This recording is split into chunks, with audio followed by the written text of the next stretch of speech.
মহাকাশ গবেষণার নতুন ইতিহাস গড়ল নাসা। সূর্যের সবচেয়ে কাছাকাছি যেতে সক্ষম হয়েছে নাসার মহাকাশযান পার্কার সোলার প্রোব। এই মহাকাশযানটি এমন একটি মাইলফলক স্পর্শ করেছে যা বিজ্ঞানীদের জন্য এক অভূতপূর্ব সাফল্য।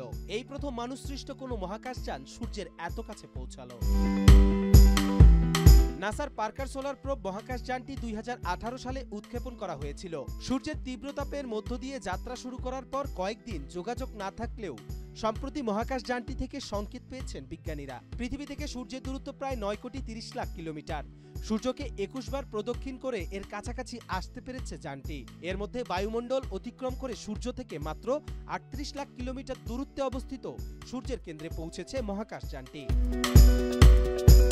পার্কার সোলার প্রোব সূর্যের সন্নিকট স্থানে পৌঁছানোর মাধ্যমে বিজ্ঞানীরা সূর্যের তাপমাত্রা, শক্তি ও পদার্থ সম্পর্কে নতুন গুরুত্বপূর্ণ তথ্য সংগ্রহ করতে সক্ষম হবেন, যা ভবিষ্যৎ পৃথিবী ও অন্যান্য গ্রহগুলোর জন্য গুরুত্বপূর্ণ হতে পারে।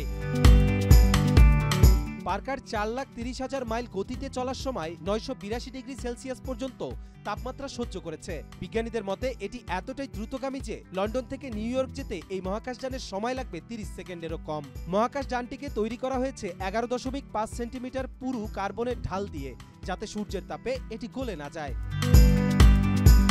বিজ্ঞানীরা আশা করছেন এই অভিযানের মাধ্যমে সূর্যের রহস্য আরো গভীরভাবে জানতে পারবে। এছাড়া মহাকাশযানের কাছাকাছি আসার ফলে আরো অনেক নতুন প্রযুক্তি অভিযানের দরজা খুলে যেতে পারে।